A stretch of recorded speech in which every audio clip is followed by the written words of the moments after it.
un hombre normal y corriente, sencillo, dedicado a su trabajo, a su profesión, hasta que un día dice la Biblia que el Señor Jesús pasó por allí, lo llamó, y durante 3 años el Señor Jesús lo estuvo tratando, lo estuvo moldeando,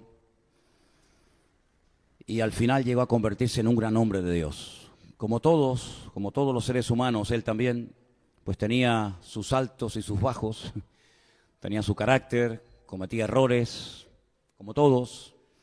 Nosotros los seres humanos solemos poner a veces una lupa encima de los defectos de la gente, ¿verdad? Y parece que en cuanto cometen el más mínimo fallo, enseguida magnificamos el problema, ¿no? Y es verdad, Pedro tuvo sus fallos. ¿Y quién no los tiene?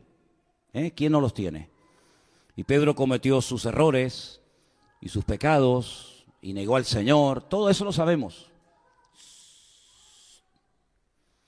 Pero lo que también tenemos que recordar es que Pedro era un hombre que quería cambiar. Y yo te hago una pregunta a ti esta tarde. ¿Tú quieres cambiar? Porque hay gente que no quiere cambiar. Parece una pregunta tonta, ¿no? ¿Quién no quiere cambiar? Bueno, hay gente que no quiere cambiar. Hay gente que dice, yo soy así. Y con eso se justifica. Mi padre era así, mi abuelo era así, en mi familia siempre hemos sido así. Y justificamos nuestros pecados y justificamos cosas que no tienen ninguna justificación. Pero Pedro es un hombre que quería cambiar. ¿Se acuerdan cuando el Señor le preguntó a Pedro, Pedro, ¿tú me amas? Porque es muy bonito cantar, eso no cuesta nada, ¿no? Cantar, ¿qué cuesta? Nada. Tocar las palmas, levantar las manos, venir a una iglesia. Pero cuando el Señor se le queda mirando a la cara y dice, Pedro, ¿tú me amas? Enseguida Pedro, ¿no? Claro, Señor, tú sabes que te amo. Sí, pues ponte a apacentar mis ovejas. Y a continuación, Pedro, escucha bien lo que te voy a preguntar. ¿Tú me amas? Sí, Señor, tú sabes que te amo. Pues ponte a cuidar de mi pueblo, de mi rebaño. Al final, cuando se lo pregunta 3 veces, el Pedro se da cuenta por dónde van los tiros. Y le dice, Señor, tú lo sabes todo. Tú sabes que yo te amo. Yo te he negado, yo no cumplí mi palabra de estar contigo hasta la muerte, te fallé, pero a pesar de todo, tú sabes que yo te amo, Señor. Y el Señor le dijo, está bien, Pedro, está bien. Pues sígueme, dice, sígueme. Y eso es lo importante, hermanos, que sigamos al Señor. Tropezamos, caemos, nos levantamos, cometemos errores, hacemos tal vez cosas que no son delante de Dios todo lo bueno que son, pero si amamos al Señor nos vamos a esforzar y vamos a procurar poner en práctica su palabra y con la ayuda y con la gracia y con la fortaleza del Señor vamos a ir creciendo y vamos a ir madurando. De nada sirve venir a esta iglesia, a esta o a cualquier otra, me da igual, si usted no quiere cambiar. Si usted simplemente lo que quiere es decir, bueno, voy a escuchar un sermoncito, a ver qué va a decir este hombre esta tarde. Si usted viene a la iglesia con la actitud de después salir y seguir haciendo de las suyas y seguir pecando y seguir desobedeciendo la palabra, pues no tiene sentido. Pero si usted quiere verdaderamente crecer y madurar y servir al Señor, pues yo le felicito porque esta tarde vamos a seguir estudiando la vida de este hombre. Y seguimos en el libro de los Hechos, ¿se acuerdan? Dejamos el domingo, dejamos a Pedro en la puerta de la Hermosa, allí en la puerta del templo de Jerusalén, en una de las puertas, orando por un cojo, un hombre que lo ponían cada día a pedir limosna, un hombre que era un mendigo, no podía trabajar, no podía buscarse la vida y cada mañana venían, lo ponían a la puerta del templo y por la tarde se lo llevaban otra vez y al día siguiente otra vez y al día siguiente otra vez. Y es que cuando uno no tiene a Cristo, la vida es rutinaria, la vida es aburrida, la vida es monótona. Pero cuando uno tiene a Cristo no hay 2 días iguales. Amén, hermanos. No hay 2 días iguales. Cuando uno tiene a Cristo en su corazón, el aburrimiento, ¿eso qué es? Se aburrirán los de la calle que no tienen nada que hacer. Se ponen a tontear y se ponen a no sé qué.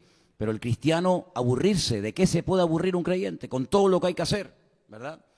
Allí subía Pedro y Juan a la oración a las 3 de la tarde. Y entonces el hombre, pues lógicamente, le pone la mano para recibir algo y Pedro le dice, mira, no tengo ni plata ni oro, es decir, no tengo nada, pero tengo algo mejor que el dinero.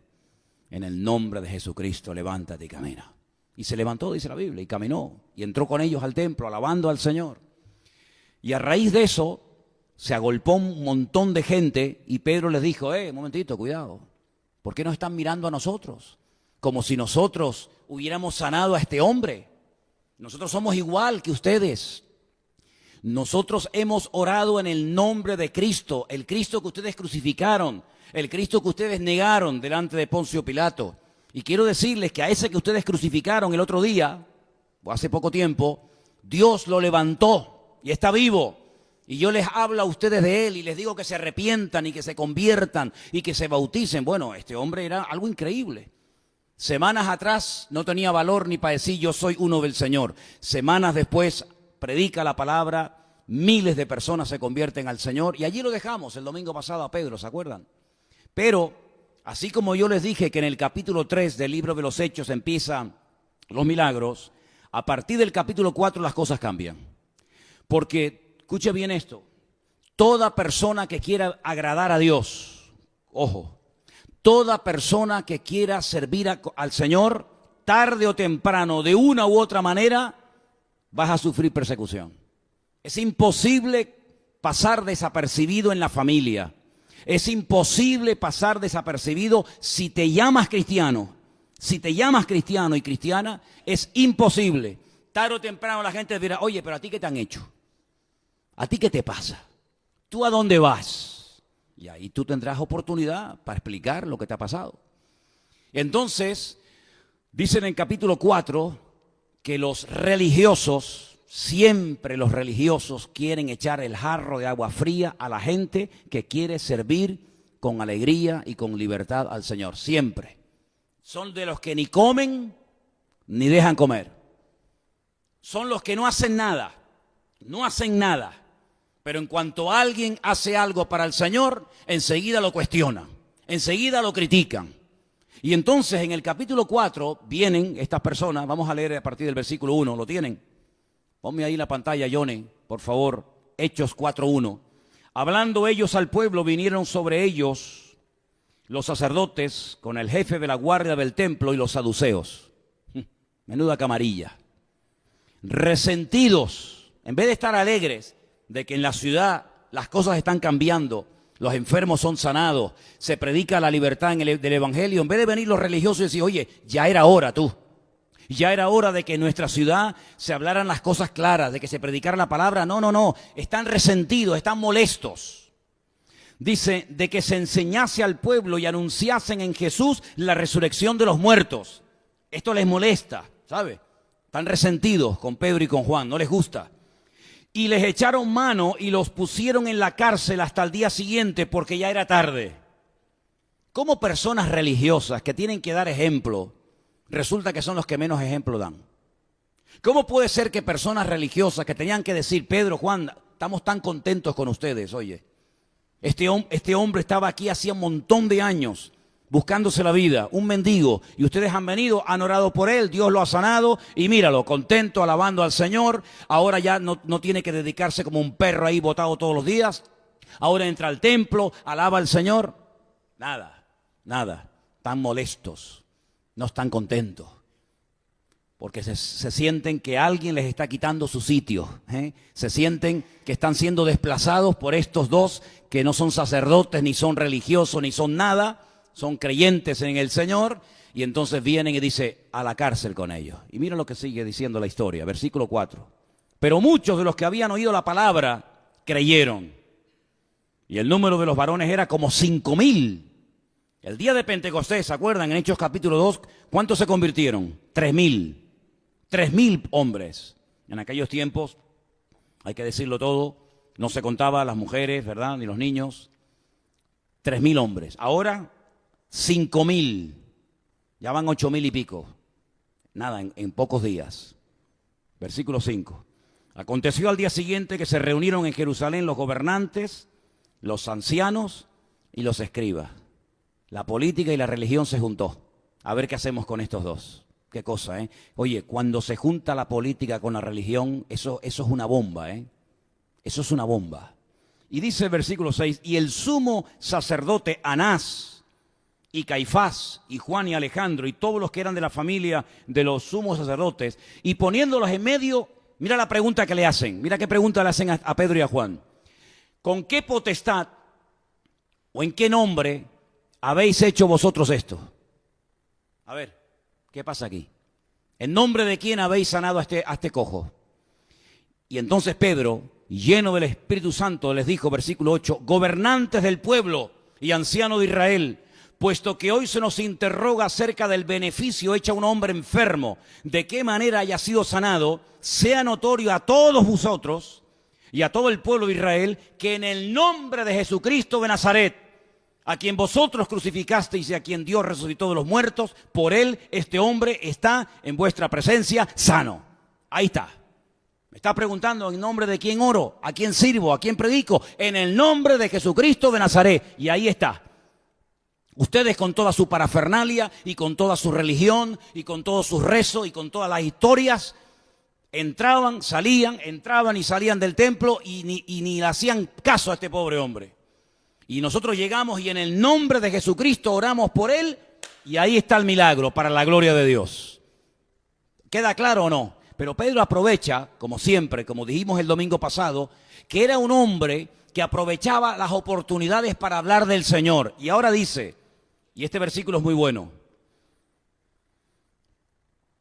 sea notorio a todos que en el nombre de Jesucristo de Nazaret, este Jesús es la piedra reprobada por vosotros los edificadores, la cual ha venido a ser la cabeza del ángulo. Y cita el Salmo 118, versículo 22. ¿Cómo sabía este hombre de Biblia, No hay ni un solo mensaje que él dé que no mencione la palabra. En cada mensaje siempre menciona la Biblia. Y te vuelvo a recordar lo que te dije el domingo. No tenía una Biblia como tú y como yo en la mano. Eso fue siglos después. Se la sabían de memoria. De memoria. Y dice, ¿saben lo que pasa? Que la piedra del ángulo que ustedes desecharon, al final vino a ser la piedra más importante. Déjame que te explique esto, porque esto, los que no saben de Biblia, les puede sonar a chino. Cuando se estaba construyendo el templo de Jerusalén, mandaron una piedra porque no se podían hacer ruidos en la construcción. Ya venían las piedras cortadas de la cantera y después se ponían como si fueran un puzzle, como prefabricadas. Y ellos dijeron que una piedra que habían mandado de la cantera venía defectuosa, que no servía. Y cogieron la piedra y la tiraron al torrente de Cedrón. Los que han estado en Jerusalén conmigo saben lo que estoy hablando, ¿verdad? El templo está aquí. Aquí está el Monte de los Olivos y en medio, ¿qué hay? El torrente de Cedrón. Cogieron la piedra y dijeron, esta piedra está mala, no sirve. Cogieron y la tiraron al fondo del barranco. Resulta que se equivocaron. La piedra no venía defectuosa, pasa que ustedes no saben cómo se monta. Porque no es una piedra normal y corriente, es la cabeza del ángulo, es la que cierra. Es la piedra más importante de todo. Y ahora tienen que ir abajo al barranco, reconocer que se han equivocado, subirla y colocarla donde tiene que ir, en la cabeza del ángulo. Y ahora Pedro dice, así como ustedes desecharon la piedra, ahora resulta que ustedes también han desechado y han tirado y han negado al Señor Jesucristo. Pero ese Jesucristo que ustedes negaron y crucificaron, Dios lo ha resucitado de los muertos y ahora es la cabeza del ángulo, lo más importante de la vida de un ser humano. ¿Cuántos dicen amén? Increíble, Tremendo. Dice aquí, en ningún otro hay salvación. Esto es fuerte, En ningún otro hay salvación. Y sigo leyendo. Porque no hay otro nombre bajo el cielo dado a los hombres en el que podamos ser salvos. Este versículo usted se lo tiene que aprender de memoria. Es uno de los primeros versículos que uno aprende de memoria cuando empieza a leer la Biblia. Hechos 4:12. En ningún otro hay salvación, porque no hay otro nombre bajo el cielo dado a los hombres en el que podamos ser salvos.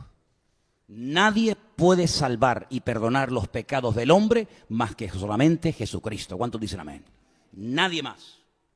Y Buda no sirve para nada. Y Mahoma para nada. Entonces nadie puede perdonar los pecados del ser humano más que Dios, más que Cristo. Se lo estoy diciendo. ¿Qué es lo que no entiende? Está claro, ¿no? Solamente Cristo lo puede hacer. Bueno, y la gente que adora, no lo sé, eso es problema de Dios. Pero la Biblia dice que el único que puede perdonar, el único que puede salvar a los hombres es nuestro Señor Jesucristo. Ya sé que los hombres enseñan otras cosas, pero bueno, lo que enseñan los hombres a ellos. Pero lo que dice la palabra de Dios es esto. Y Pedro lo larga y lo dice bien claro. Y entonces dice, entonces, viendo el denuedo, la forma como esta gente hablaba de Pedro y de Juan, y sabiendo que eran hombres sin letras, que no eran analfabetos, sino eran gente sin carrera, sin estudios, porque analfabetos no eran, sabiendo que eran hombres sin letras y del vulgo, se maravillaban y reconocían que habían estado con Jesús. Era imposible pasar desapercibido, porque toda persona que vivió con Jesús terminó pareciéndose al Señor Jesucristo. ¿Qué te parece? Dime con quién andas. ¿Y qué dice el refrán? Y te diré quién eres. Así de claro. Ustedes vivieron con el Señor, aprendieron a hablar como el Señor, oran como el Señor, se comportan como el Señor, y eso es el mejor piropo. Lo mejor que te puede decir la gente a ti es que tú no puedes negar lo que eres, porque hablas, piensas, te comportas y actúas como actuaba el Señor. Qué maravilla, ¿no? Espero que la gente cuando nos vea digan eso y no digan otras cosas, ¿verdad? Que nuestra vida no sea una piedra de tropiezo para los demás, sino que nuestra vida verdaderamente sea una vida que uno dice, oye, tal vez no estoy de acuerdo con sus creencias, pero no te pueden decir, no está viviendo como el Señor mandó en su palabra. Y entonces fíjate lo que hacen. En vez de decir, oye, perdone, nos hemos equivocado, ustedes son buena gente, están predicando la palabra, en vez de hacer eso, mira lo que hacen. Viendo al hombre que había sido sanado, que estaba en pie con ellos, y no podían decir nada en contra, porque ahí está, era cojo y ahora está en pie. A ver, ¿qué vas a decir? ¿Qué vas a decir? Entonces les ordenaron que salieran del concilio y conferenciaban entre sí. Se pusieron a hablar entre ellos, diciendo, ¿qué haremos con estos hombres? ¿Cómo que qué haremos? Pues está claro lo que tienen que hacer, arrepentirse ustedes también. ¿Qué más da que sean sacerdotes, que sean? También no. Porque de cierto señal manifiesta ha sido hecha por ellos, notoria a todos los que moran en Jerusalén, y no la podemos negar. Pues hijo, si te das cuenta de que Dios ha hecho un milagro a través de la vida de esta gente, si te das cuenta de que este hombre que ha estado ahí un montón de años botado pidiendo limosna no ha cambiado, ustedes no lo han ayudado en nada, y de repente aparece Pedro y Juan, oran por él en el nombre del Señor, el Señor lo levanta, lo transforma, lo cambia y está de pie, pues lo que tienen que hacer ahora mismo también ustedes arrepiéntanse y acepten al Señor y cambien y déjense de tanta historia. No, es que por eso digo, el que no quiere cambiar, no va a cambiar ni a palos. Y estos no querían cambiar. Como hay gente hoy en día que no quieren cambiar, quieren vivir a su manera, a su aire, como estos, presumiendo de religiosos, presumiendo de que tenían gran conocimiento de la Escritura, pero no querían cambiar. No querían reconocer que necesitaban también de la salvación en el Señor Jesús. Y dice aquí, sin embargo, para que no se divulgue más entre el pueblo, vamos a amenazarlos, increíble, ¿eh? Vamos a amenazarlos para que no hablen de aquí en adelante a hombre alguno en este nombre. Claro, estos abrigan la esperanza y ellos creen que amenazando a Pedro y a Juan, diciéndoles como sigan hablando del Señor, también los vamos a crucificar a ustedes o los vamos a torturar, ellos piensan que con estas amenazas y con estas palabras el problema está resuelto. Es que estos no saben con quién están hablando. Estos no saben a quién tienen delante. Fíjate qué interesante. Versículo 18 dice que los llamaron, les intimaron que en ninguna manera hablasen ni enseñasen el nombre del Señor Jesús. Pero mira la respuesta. Mas Pedro y Juan respondieron y les dijeron, los dos al mismo tiempo, al unísono, juzgad si es justo delante de Dios obedecer a vosotros antes que a Dios. Es decir, yo para llevarme bien con ustedes tengo que llevarme mal con Dios, que es lo que mucha gente hace. Para llevarse bien con la familia, para llevarse bien con los colegas, para llevarse bien con la gente, pues si no obedezco a Dios, pues no pasa nada, pero así me llevo bien con la gente. Pero estos no son así. A estos no se les puede mangonear tan fácilmente. Y entonces dice en el versículo 20, porque no podemos dejar de decir lo que hemos visto y lo que hemos oído. ¿Cuántos dicen amén? No vamos a callarnos. Me da igual lo que nos digan, me da igual lo que nos hagan. No vamos a callarnos. Ellos entonces les amenazaron, les soltaron, no hallando ningún modo de castigarles por causa del pueblo, porque todos glorificaban a Dios por lo que había hecho, ya que el hombre en quien se había hecho este milagro de sanidad tenía más de 40 años. Es decir, la evidencia estaba delante. Es un hombre mayor de edad, un hombre ya con 40 años, que todo el mundo conoce, todo el mundo sabía a lo que se dedicaba, y ahora, como no quieren convertirse, como no quieren reconocer el milagro, como no quieren cambiar, dicen, a partir de ahora queda prohibido hablar del Señor Jesucristo. A partir de ahora no me oren por nadie, a partir de ahora no me vayan por las calles hablando a la gente de que Cristo murió, de que al tercer día resucitó. A partir de ahora, tranquilitos. A partir de ahora, calladitos la boca. ¿Surtió efecto la amenaza de los sacerdotes? En absoluto, en absoluto. Estos no se callaban ni debajo del agua. De hecho, cuando leemos las cartas de Juan, cuando leemos las cartas de Pedro, siguen hablando, aunque ya están en la presencia del Señor, ¿te das cuenta? Y entonces, ¿qué es lo que hacen estos hermanos? Han sido amenazados por las autoridades políticas y por las autoridades religiosas. ¿Qué van a hacer a partir de ahora? Bueno, lo que tenemos que hacer cuando tenemos problemas los cristianos. ¿Qué tenemos que hacer? ¿Amargarnos? ¿Desesperarnos? ¿Quejarnos? No, no, no. Ellos hicieron lo que nosotros tenemos que hacer en todo momento y en toda situación. Vamos a ver qué hicieron. Versículo 23. Puestos en libertad, ya están libres, vinieron a los suyos y les contaron todo lo que los principales sacerdotes y los ancianos les habían dicho. Mira, nos ha pasado esto, esto y esto y esto. Fuimos al templo a orar, de repente oramos por un señor que estaba enfermo, Dios lo sanó, yo prediqué la palabra, vinieron toda esta gente, nos llevaron presos, dicen que no tenemos que hablar del Señor nunca más, tenemos que callarnos la boca, les contaron todo. Y dice en el versículo 24, ellos habiendo oído, alzaron unánimes la voz a Dios y dijeron, soberano Señor, tú eres el Dios que hiciste el cielo, la tierra, el mar y todo lo que en ellos hay. Que por boca de David tu siervo dijiste, otra vez citan la palabra, ¿te das cuenta? ¿Por qué se amotinan la gente si los pueblos piensan cosas vanas? Se reunieron los reyes de la tierra y los príncipes se juntaron en uno contra el Señor y contra su Cristo. Porque verdaderamente se unieron en esta ciudad contra su santo Hijo Jesús, a quien ungiste Herodes y Poncio Pilato, con los gentiles y el pueblo de Israel, para hacer cuanto tu mano y tu consejo habían antes determinado que sucediera. Versículo 29, ahora Señor, mira sus amenazas y conceda a tus siervos que con todo denuedo, ¿qué?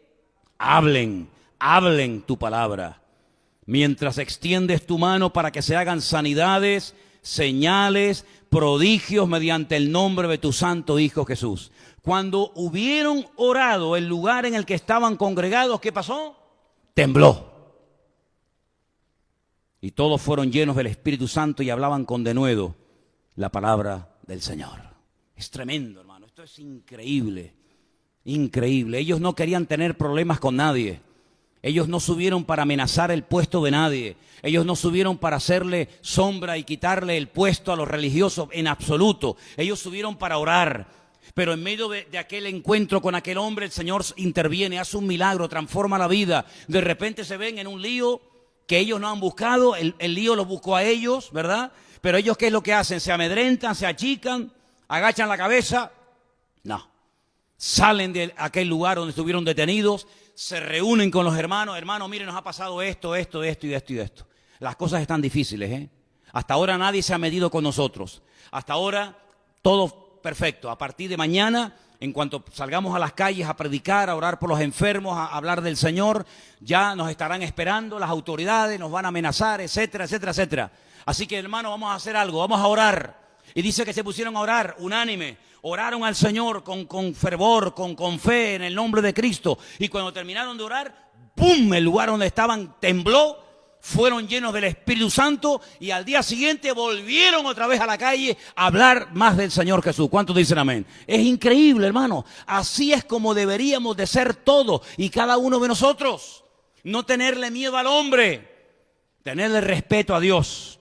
Tener respeto a las autoridades, pero miedo a nada ni a nadie, porque mayor es el que está en nosotros que el que viene contra nosotros.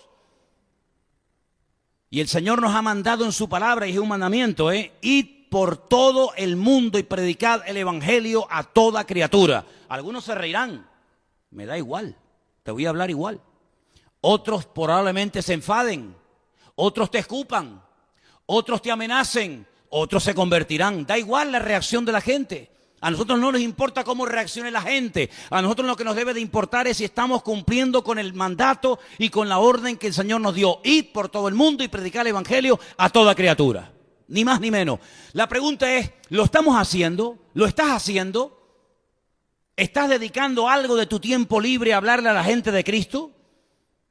Porque lo que no puede ser es que pase un día, una semana, un mes, 2 meses, 6 meses, un año y no le hables a nadie de Cristo. Eso no es normal. Eso es que estás enfermo. Estás enfermo, hijo. Estás dedicando demasiado tiempo a otras cosas que no digo que sean importantes, pero te estás olvidando de una comisión, de un mandato, de una orden que el Señor nos ha dado. ¿Cómo creerá la gente si no hay quien les predique? Por lo tanto, hermano, no es que bueno, es que voy a hacerlo, no sé, yo no sirvo. No, es una orden que el Señor nos ha dado. Ir por todo el mundo y predicar el evangelio a toda criatura. Punto. ¿Cuántos dicen amén? Ellos lo hicieron, pero claro, no lo hicieron en sus fuerzas, sino ellos oraron. Y siempre tenemos que recurrir a la fuerza del Señor, porque nuestra fuerza y nuestros recursos no vienen de nosotros mismos. Nuestros recursos y nuestra fuerza y nuestro respaldo viene de el Señor, el que hizo los cielos y el que hizo la tierra. Tienes que acostumbrarte a testificar, tienes que acostumbrarte a compartir tu fe, tienes que acostumbrarte a llevar siempre encima folletos, Nuevos Testamentos, alguna Biblia en el coche, algunos folletitos en el bolsillo, alguna tarjetita. Tienes que acostumbrarte a eso, no como algo bueno, no, tienes que acostumbrarte a eso. Tienes que romper esos hábitos de decir, bueno, yo no le hablo a nadie. Todo. No, tienes que romper esa costumbre religiosa de yo voy al culto, yo como, yo me alimento, yo gloria a Dios y aleluya, y cada uno a su casa. No, eso no es de Dios. Eso es una vida religiosa, eso no es de Dios. Usted tiene que dedicarle tiempo al Señor, orar, Señor, ponga en mi camino gente para poder hablarle de ti. Pon en mi camino a alguien que le pueda dar testimonio de ti. Dame la oportunidad de regalarle una Biblia, un Nuevo Testamento a alguien, a alguna persona. ¿Cómo empezamos el culto hoy? Comentando de un pastor que por dedicarse a esto, ayer lo atropellaron y lo mataron en Irak, pero murió sirviendo al Señor. Amén. Sirvió esforzándose por el reino. Murió dedicando su vida para el Señor. Y eso es lo que tenemos que hacer, dedicarnos y como algo normal en nuestra vida, hablar de Cristo, hablar del Señor a la gente. Porque la gente está necesitando como nunca antes que alguien se le acerque y le diga que hay un Dios grande, que tiene todo el poder y tiene toda la autoridad. ¿Cuántos dicen amén? ¿Cuándo fue la última vez que lo hiciste? Pues claro, vamos a hablar en serio o ¿a qué estamos aquí? ¿Cuándo fue la última vez que diste testimonio a alguna persona? A lo mejor ni te acuerdas, a lo mejor nunca lo has hecho. Pues espabila. Es un deber y una responsabilidad de todos y cada uno de los hijos del Señor de compartir las buenas nuevas, de contarle al mundo, porque yo dije una vez, hermano, ¿ustedes creen, y lo pregunto otra vez y quiero que me respondan en serio, ¿ustedes creen que hace 2000 años Dios mandó a su Hijo, fíjate lo que te estoy diciendo, mandó a su Hijo al mundo para que muriera en una cruz por los pecados del ser humano? ¿Ustedes creen eso? Tranquilo. Yo sé que estás contento, pero no te preocupes, tranquilo. ¿Lo creen? ¿Sí o no? ¿Tú crees que Jesucristo ha venido en carne? ¿Tú crees que Jesucristo ha venido en carne y hueso? Di conmigo, ¿creo que Jesucristo? No, di lo que yo te digo. ¿Creo que Jesucristo? Dilo conmigo. ¿Creo que Jesucristo, que ha venido en carne y ha muerto en una cruz y ha resucitado el tercer día? Y Él es el Señor de señores y el Rey de reyes. Ok, muy bien. Entonces endemoniado no está. ¿Saben qué, hermanos? La Biblia nos enseña que tenemos que decirle al mundo lo que acabo de decir ahora, porque la gente no lo sabe. La gente cuando ve una película se creen que Cristo fue un personaje de la historia y nada más. Pero si ustedes creen que verdaderamente Cristo murió y Cristo resucitó, si esto es verdad, y hermanos, ¿cuántos de ustedes que están aquí han ido conmigo y han visto el sepulcro, la cueva de Cristo vacía? Algunos. Yo les he llevado a ustedes a la tumba de Cristo a Jerusalén. ¿Cómo está esa tumba dentro? Está vacía.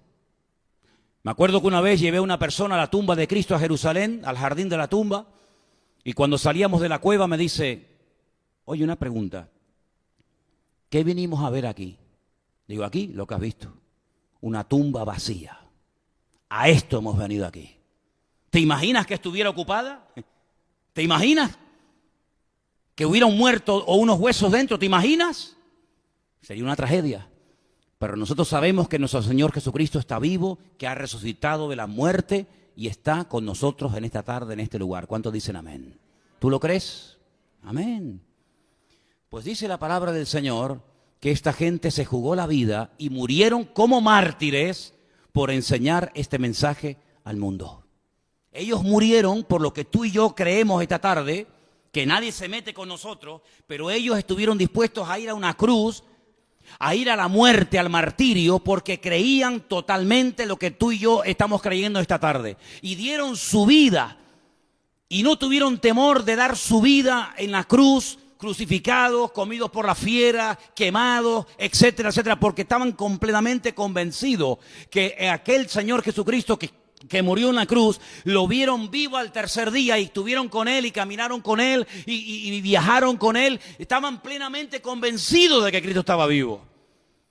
Pero si yo te digo esta tarde que allá afuera hay gente que no lo sabe, ¿qué te parece? Hay millones de personas que no creen porque nadie se lo ha dicho esta gran verdad que tú y yo hemos confesado en esta tarde, en este lugar.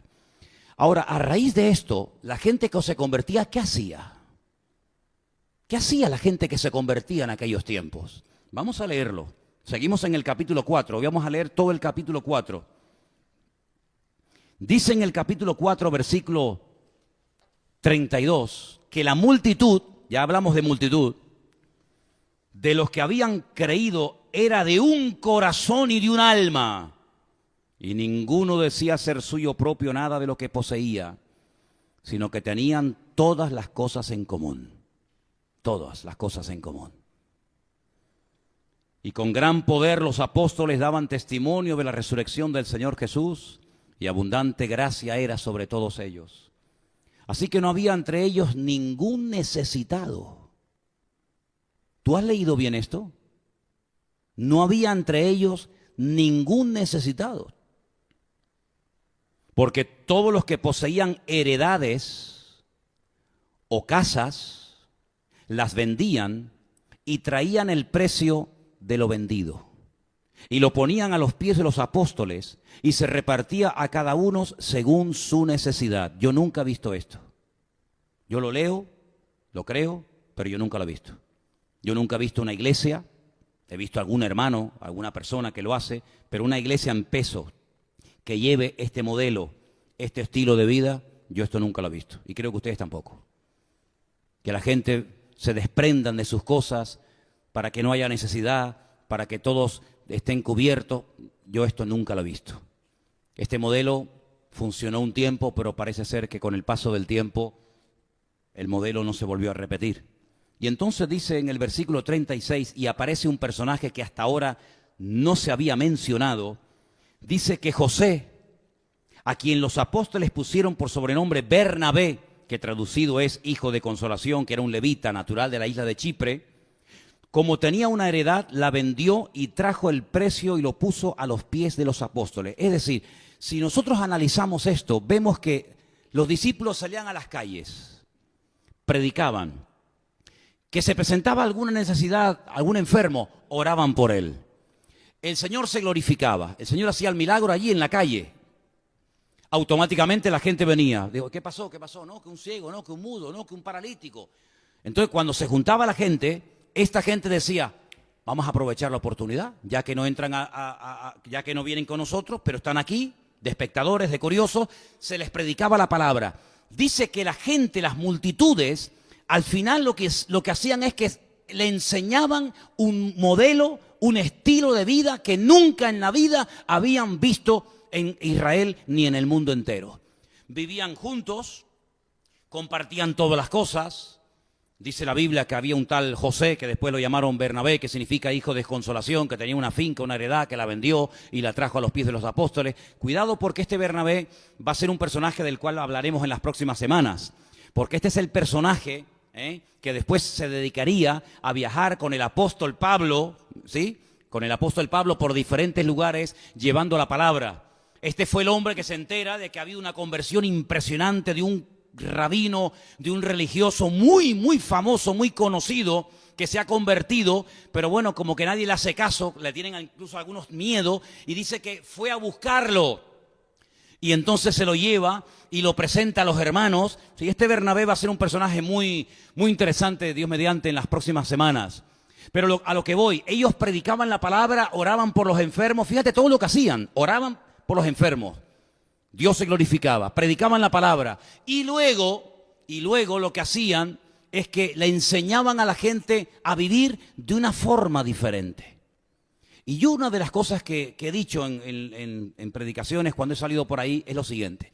Yo veo que la mayoría de la gente que se convierte, incluido ustedes, con el tiempo saben más o menos cómo comportarse de puertas para adentro. Es decir, ustedes aprenden cómo es un culto, cómo es una iglesia, cómo se canta, cómo se entra, cómo se sale, cómo se comporta uno, cómo no se comporta uno, ¿verdad? Pero la Biblia no solamente nos enseña a vivir de puertas para adentro, sino que la Biblia enfatiza mucho cómo tiene que ser nuestra vida de puertas para afuera. Porque aquí durante la semana, ¿cuántas reuniones tenemos como iglesia? 2. Los jueves a las 7 y los domingos a las 6:30. Y después los chicos, los jóvenes se reúnen los sábados. Es decir, que el tiempo que tú y yo pasamos, si viniéramos a todos los cultos, el tiempo que pasamos de puertas para adentro es muy corto, muy pequeño, en proporción al tiempo que pasamos fuera del local que hemos dedicado para predicar y para aprender la palabra de Dios. Es decir, que no es tan complicado aprender a comportarse, a hablar y a vivir de puertas para adentro. Eso es muy fácil, simplemente imitando y punto. Pero la Biblia nos enseña de que fuera, en nuestros hogares, en el instituto, en la universidad, en el puesto de trabajo, etcétera, es donde tenemos que aprender a vivir como Cristo quiere que vivamos. Porque allí es donde hay que comenzar a practicar lo que la Biblia llama el perdón. Allí es donde hay que comenzar a practicarlo. Allí es donde hay que comenzar a llevarse bien con la gente. Allí es donde hay que comenzar a dar testimonio. Allí es donde hay que comenzar a dar un ejemplo al mundo de que Cristo, según algunos dicen, le ha cambiado por dentro. Pero yo veo que en el Evangelio no solamente se enfatiza el cambio interior, sino también el cambio por fuera. El cambio por fuera. No hay un refrán que tiene el mundo que dice, una imagen vale más que 1000 palabras. ¿Sí o no? ¿Lo conocen? Vale. ¿Cómo vives tú fuera de la iglesia? ¿Te emborrachas? ¿Mientes? ¿Te vas con mujeres por ahí? ¿Frecuentas discotecas? ¿Llevas una vida de libertinaje llamándote cristiano? Pues ¿sabes lo que dice la Biblia? Te lo voy a decir. La Biblia no dice, subrayo, la Biblia no dice que nos tenemos que apartar de adúlteros, de fornicarios. No, la Biblia no dice eso. La Biblia sí dice que tenemos que apartarnos y no tener ninguna comunión con ninguno que llamándose hermano fuere lo que acabo de mencionar.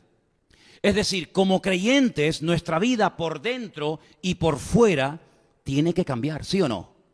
Porque si nuestra vida solamente es dentro de la congregación y cuando salimos de la congregación nos olvidamos de que el mundo nos observa, de que nuestras conversaciones, de que la forma como nos comportamos sigue siendo igual, en vez de evangelizar, lo que estamos es causando un tropiezo y un mal testimonio a la gente que está afuera. Por eso debemos de orar, Señor, ayúdame a dar buen testimonio fuera de la congregación, porque es donde la gente nos ve. Aquí la gente no nos ve. Aquí la gente no sabe lo que estamos haciendo. Cerramos la puerta, empezamos a cantar y la gente pasa por la calle, ustedes no los ven, yo veo que pasan, algunos se paran, otros entran un poquito, luego se van.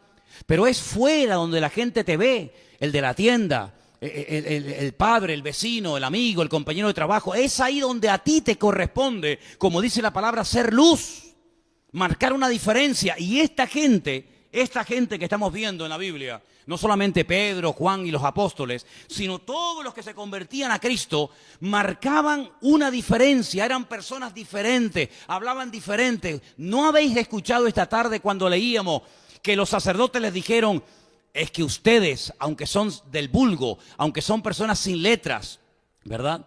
Ustedes se nota que han estado viviendo con Jesús. ¿Qué te parece?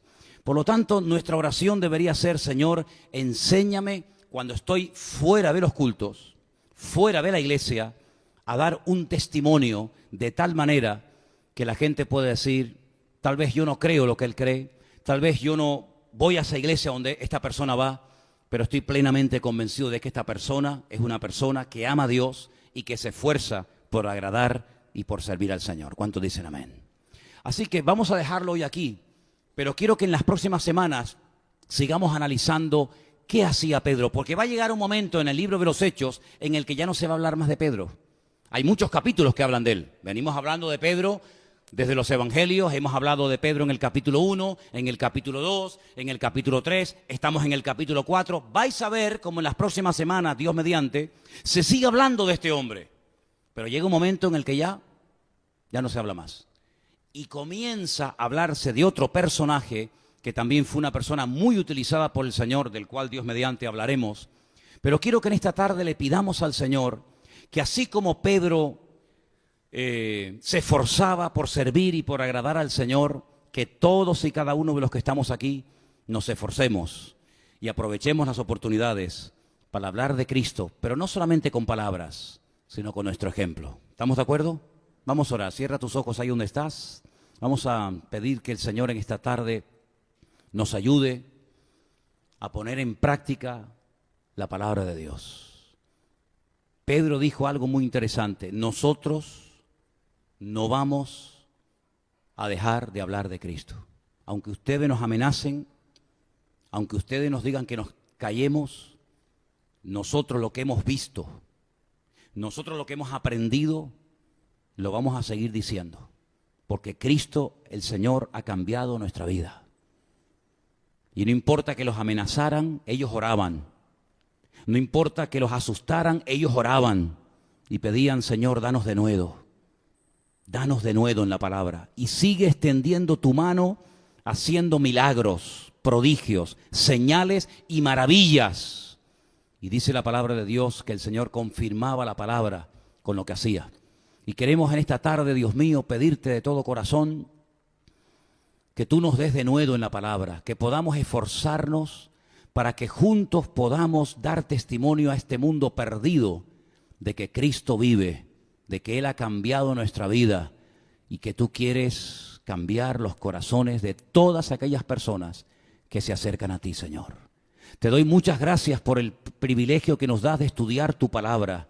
Señor, sigue tocando y abriendo nuestros ojos para que descubramos las maravillas que se encuentran en tu palabra y que nos enseñan cómo vivir vidas victoriosas, vidas bendecidas y vidas usadas, Señor. Gracias, Señor, porque tu palabra siempre habla, tu palabra siempre nos muestra el camino, las formas que tenemos que comportarnos y vivir. Te ruego en el nombre bendito y poderoso de Jesús que tú ayudes a tu pueblo a seguir adelante en tus caminos. Y te lo pedimos en el nombre de Cristo Jesús. Amén. Y amén. Vamos a ponernos de pie, hermanos, en esta.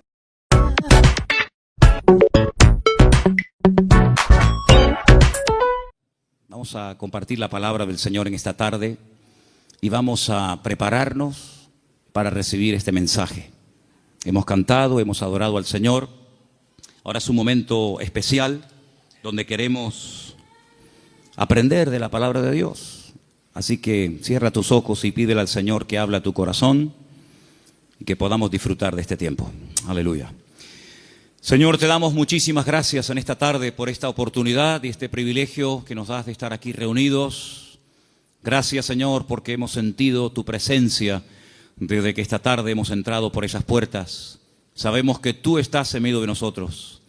Quiero pedirte que tú bendigas esta palabra y que sea de bendición para todos y cada uno de nosotros, que podamos interiorizar estas verdades y que podamos, Señor, oír tu voz y aprender de ti. Te lo pedimos en esta tarde con todo el corazón, en el nombre de Jesús. Amén y amén. Quiero llevarles a Juan, capítulo 8, después iremos un poquito más adelante. Concretamente quiero leerles el versículo 32. Los niños sí pueden pasar a sus clases, por favor, a las clases de la escuela dominical. Muy bien. Las maestras de escuela dominical me pidieron que ya comencemos a preparar más salones para los niños, porque gracias al Señor tenemos un problema para meter a más niños. Así que después vamos a tener una reunión a ver dónde metemos a tantos chicos. Juan capítulo 8, verso 32 es un versículo que todos ustedes, si se han fijado, lo tienen ya que saber de memoria, porque justamente lo tenemos aquí arriba. Conoceréis la verdad y la verdad os hará libres. ¿Lo decimos juntos? Conoceréis la verdad y la verdad os hará libres. Nos vamos a San Juan, capítulo 18, del versículo 36 en adelante. Juan 18, 36.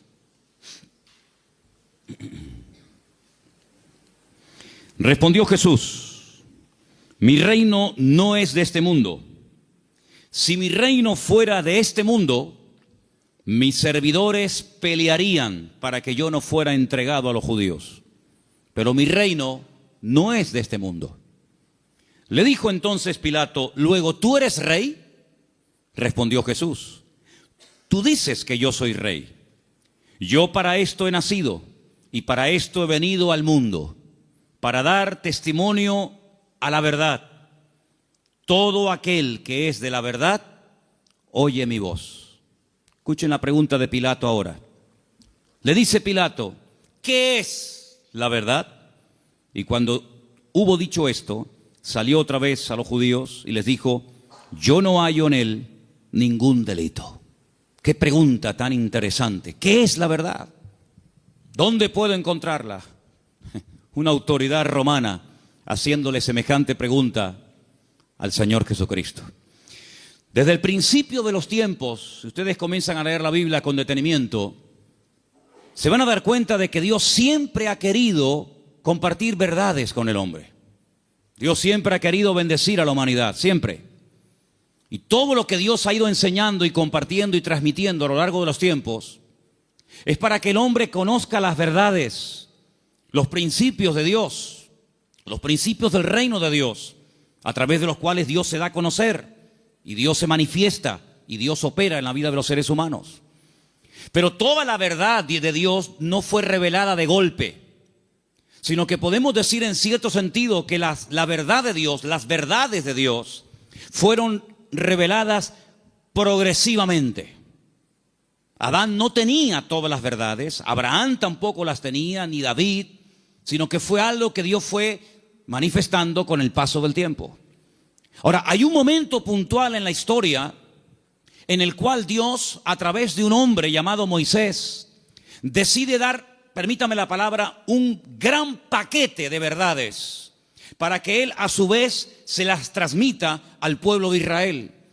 Y ese paquete de verdades, ese montón de grandes enseñanzas e instrucciones verídicas de parte de Dios, la conocemos con el nombre de la Torá, o la ley de Moisés, el Humash, el Pentateuco, los primeros 5 libros de la Biblia, donde ustedes pueden encontrar instrucciones y verdades que se pueden aplicar a la familia, a la economía, a la agricultura, al comercio exterior, a las relaciones entre seres humanos, etcétera, etcétera. Total, 613 mandamientos, 613 verdades que Dios transmite al pueblo de Israel, y a su vez el pueblo tenía la obligación de transmitirlas al mundo, porque Israel tenía que ser en aquel tiempo la luz en medio de la oscuridad donde estaban las naciones que le rodeaban. Pero sin embargo, cuando vamos al Nuevo Testamento, al Nuevo Pacto, encontramos que la verdad en sí misma, ese concepto que decimos, bueno, la verdad, ¿dónde está? ¿Se puede medir? ¿Se puede pesar? ¿Se puede enseñar? Ese concepto de la verdad se encarna, se humaniza en la persona de Jesús. Él llega a decir un día en una conversación muy interesante que mantiene con sus discípulos, si la quieren conocer, está en Juan capítulo 14, donde él observa a sus discípulos después de haberles anunciado que se va a marchar, que tiene que volver a la presencia del Padre. Pues él dice que los nota tristes y les dice: miren, no se turben, no se preocupen, no se turbe vuestro corazón. Si creen en Dios, crean también en mí. En la casa de mi Padre muchas moradas hay. Si así no fuera, yo os lo hubiera dicho. Yo simplemente lo que voy a hacer es, voy a ir a preparar un lugar para que donde yo estoy, vosotros también estéis conmigo. Y ustedes saben a dónde voy, sabéis el camino. Y en ese momento le interrumpe un discípulo, Tomás, y le dice: Señor, no sabemos a dónde te vas. No tenemos ni idea de lo que nos estás diciendo. ¿Que te vas a dónde? Si no sabemos a dónde vas, ¿cómo vamos a saber el camino? Y es entonces cuando el Señor le responde ese versículo que todo creyente prácticamente sabe de memoria, aunque lleve 3 días leyendo la Biblia, Juan 14:6, que dice: yo soy el camino, yo soy la verdad y yo soy la vida. ¿Cuántos dicen amén? Un versículo realmente extraordinario. Ahora, hay 300, lo tengo aquí apuntado, 317 versículos en toda la Biblia donde aparece la palabra verdad. La palabra verdad aparece en el Antiguo Testamento, aparece en el Nuevo Testamento. Es el deseo de Dios que el hombre conozca la verdad. Y la palabra verdad en hebreo se pronuncia emet. Y vamos a ponerla ahí para que ustedes vean cómo se escribe en hebreo la palabra, porque quiero explicarles rápidamente algo muy interesante acerca de esta palabra. La palabra emet se forma con esas 3 letras. La letra, tienen que leer de izquierda a derecha, ¿sí? La alef, la letra men y la letra tav. La letra alef es la primera del alfabeto hebreo. La letra tav es la última y la letra men es la del centro. Y digamos que se hace como una especie de trípode, ¿verdad? Con esas 3 letras se forma la palabra verdad, y de esa palabra salen múltiples combinaciones de todas palabras relacionadas, entroncadas con la palabra verdad, todas, por cierto, muy interesantes. Ahora, déjenme que les comparta algo acerca de la verdad. Cuando vamos a la palabra de Dios, encontramos que todo lo que uno hace en la vida tiene efectos a corto y a largo plazo. Si tú robas algo de alguien, puede ser que termines en la cárcel porque alguien te denuncia. Si tú golpeas a una persona, puede ser que te denuncie y tengas que presentarte delante de un juez. Si tú compras un coche, puede ser que te salga bueno o te salga malo. Es decir, todo efecto, todo lo que hacemos en la vida puede tener efectos positivos o negativos. Si analizamos fríamente a la luz de la palabra de Dios, ¿qué es lo que produce en el hombre? ¿Qué efectos positivos produce en el hombre la verdad? Es increíble. Lo primero que produce la verdad en la vida de la persona, como leemos aquí arriba, es libertad. Pero claro, uno tiene que decir o preguntarse, ¿libertad de qué? Cuando Jesús pronunció esta famosa frase, conoceréis la verdad y la verdad os hará libres, Él la pronunció en un contexto cultural y social completamente diferente al que tú y yo vivimos hoy en día. Porque aparentemente no existe esclavitud, pero en aquellos tiempos prácticamente el mundo entero, todo lo que era Europa, Asia y el norte de África, estaba dominado y controlado por un imperio terrible que era el Imperio Romano, donde la población romana, los que tenían la ciudadanía romana, era muy pequeña en relación con los que no tenían ciudadanía romana. Había millones y millones de seres humanos que estaban privados de libertad, es decir, eran esclavos. Claro, ya lo dije en una ocasión, no todos los esclavos tenían la misma posición, había esclavos que tenían una libertad que otros no tenían, pero igualmente eran esclavos. No tenían derecho a paro, ni jubilación, ni vacaciones, ni descanso, nada que ver. Y cuando el Señor, en ese contexto de opresión, en ese contexto de abuso, en ese contexto donde no hay derechos, donde no hay beneficios de ningún tipo, pronuncia la palabra libertad, tuvo que causar un impacto tremendo, porque era el sueño de todo esclavo, poder algún día llegar a ser libre. La libertad que el Señor ofrece en su palabra no está basada en una libertad temporal, no está basada en una libertad que yo he podido comprar con dinero. ¿Se acuerdan ustedes cuando un día fueron a azotar a Pablo? Él dijo, yo soy ciudadano romano. Los ciudadanos romanos tenían derecho a ser juzgados previamente antes de ser condenados. Así que ándate con ojo qué es lo que vas a hacer, porque yo soy ciudadano romano y tú me quieres dar una paliza con el látigo, sabes que no lo puedes hacer. Dice que tuvieron temor. Y el centurión, la persona que lo iba a castigar, le dice, yo con una gran suma de dinero obtuve la ciudadanía. ¿Y tú de dónde tienes la ciudadanía romana? Dice, yo la tengo desde la cuna, porque él fue ciudadano romano desde su nacimiento.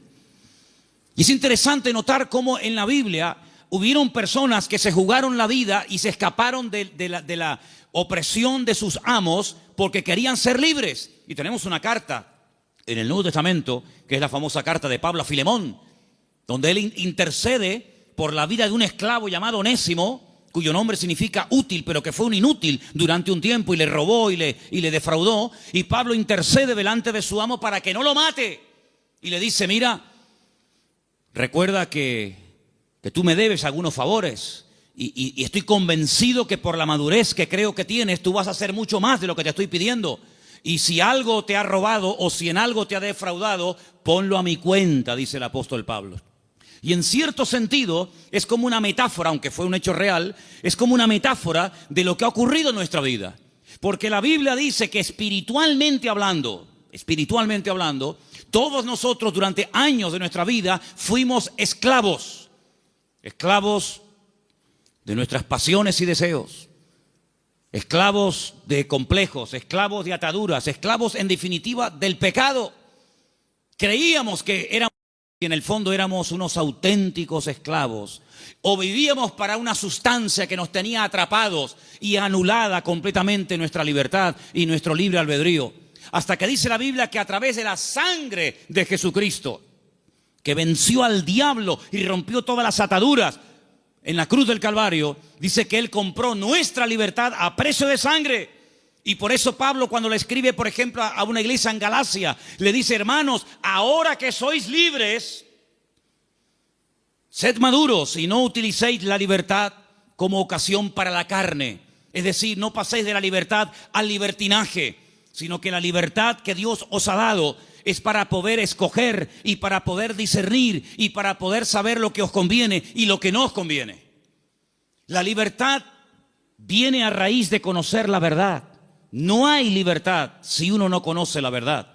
No hay peor tragedia en la vida que creer en una mentira creyendo que es una verdad. ¿Cuántas personas se inmolan cada día en el mundo y son capaces de explotarse y morir matando a otros seres humanos porque creen en la gran mentira de que si hacen eso inmediatamente llegarán al paraíso donde lo están esperando no sé cuántas mujeres vírgenes? Son personas sinceramente equivocadas. No son falsos, no son hipócritas. Son personas que son capaces de dar la vida, pero por una gran mentira, creyendo que es la gran verdad de todos los tiempos. ¿Cuántas personas se han equivocado de camino, espiritualmente hablando? Como dice el proverbio, hay caminos que al hombre le parecen derechos, pero son caminos de muerte. En otras palabras, no hay libertad hasta que verdaderamente tú conozcas la verdad. Y cuando conoces la verdad, tienes paz, tienes seguridad, no tienes temor de nada ni de nadie. Porque la verdad te hace libre, la verdad te hace dormir tranquilo, la verdad te quita todo temor al hombre, todo temor al día de mañana, todo temor a lo que te hagan o te digan. Porque la libertad gloriosa de los hijos de Dios está basada, está fundamentada en un hecho, y es en la verdad de la palabra de Dios. ¿Cuántos dicen amén? Vamos a leer un salmo. Salmo 86, versículo 11. Escuchémoslo. Enséñame, oh Señor, tu camino, caminaré yo en tu verdad. Afirma mi corazón para que tema tu nombre. El salmista le pide al Señor, enséñame, muéstrame el camino, para que yo pueda andar en ese camino, que dicho sea de paso, es un camino basado en la verdad. Hermanos, hay creyentes que han sido víctimas de falsas doctrinas. Hay creyentes que han estado tal vez en otras partes, en otras congregaciones, donde no han conocido totalmente la verdad y los efectos de la verdad en su vida. Una vez visitando un grupo de iglesias en la península, cuando terminé de predicar, el pastor que me había invitado me pidió si por favor podía decirle a los hermanos de la iglesia, los que quisieran, que pasaran adelante para que orara por ellos. Yo le dije, bueno, si usted quiere que yo haga eso, está bien, que pasen adelante los que quieran, que en esta noche oremos por ellos. Cuando me acercaba a la gente que había pasado al frente, yo les preguntaba, en baja voz, al oído, ¿hay algún motivo, hay alguna cosa por la cual quiere que yo ore por usted? Y me decía, por ejemplo, la primera persona, sí, hermano, quiero que ore por mí porque estoy bajo maldición. Bueno, cuando iba al segundo, me decía más o menos lo mismo. Cuando llegué al tercero y me dijo más o menos lo mismo, digo, un momento. Me volví a subir al púlpito y volví a predicar otra vez. Digo, ustedes son víctimas, ustedes han sido víctimas de una mala enseñanza. Ustedes no están viviendo como creyentes. La Biblia dice, si alguno dice que cree en Él, debe andar, debe comportarse, debe vivir como Él anduvo. En otras palabras, ustedes tienen el nombre de creyentes, de hijos de Dios, pero están viviendo como esclavos. Y el Señor Jesucristo vino a este mundo para deshacer las obras del diablo. Y ustedes no entienden que el Señor Jesucristo, cuando fue clavado en la cruz, cargó, según dice la palabra de Dios, todas y cada una de las posibles maldiciones, y Él se hizo maldición para que nosotros heredásemos bendición. Por lo tanto, ustedes están agarrándose a conceptos distorsionados y equivocados, y esa ignorancia es la que está haciendo que ustedes no vivan bien, no coman bien y no disfruten de la vida gloriosa de un hijo de Dios. Y cuando ellos recibieron esta enseñanza en esa noche y en otros días, ellos comenzaron a darse cuenta de que habían estado atrapados y habían estado esclavizados de mentiras que no sé quién se las enseñó, pero que ellos la abrazaron y la creyeron, interiorizaron esas mentiras, y si la verdad nos hace libres, la mentira nos hace esclavos. Por eso es muy importante, como decía el salmista, Señor, enséñame tu camino, enséñame las verdades de tu palabra para que yo pueda caminar por ellas. Leía en el día de hoy un libro que a mí sinceramente me apasiona, es uno de mis libros favoritos de lo que llamamos el Antiguo Testamento, el libro de Daniel. Hay un momento en el que Daniel ora al Señor pidiendo perdón por los pecados de la nación, sabiendo que el tiempo de la liberación del cautiverio en Babilonia se ha cumplido, y hay un momento en el que él ora y dice las siguientes palabras. Escúchenlas por favor del libro de Daniel, después les digo dónde estamos leyendo.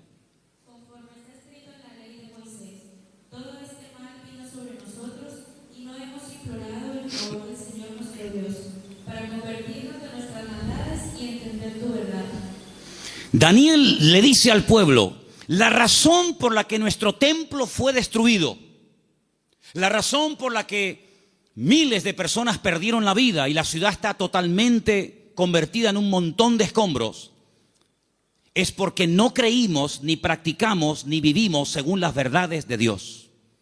De todos los profetas que había en aquel momento en Jerusalén profetizando, solamente había uno que decía la verdad. Todos los demás le decían a la gente lo que la gente quería oír. Había momentos en los que los profetas llegaban y decían, no tengan ningún temor, la ciudad de Jerusalén es indestructible, es la ciudad del gran rey, donde Él ha depositado y puesto su gloria y su presencia. Por lo tanto, ¿qué nación va a ser capaz de venir a Jerusalén y destruirla y quemar la casa de Dios? Olvídense de eso. Lo que Jeremías os predica es falso, es mentira. La ciudad de Jerusalén nunca va a ser tomada ni destruida por el rey Nabucodonosor.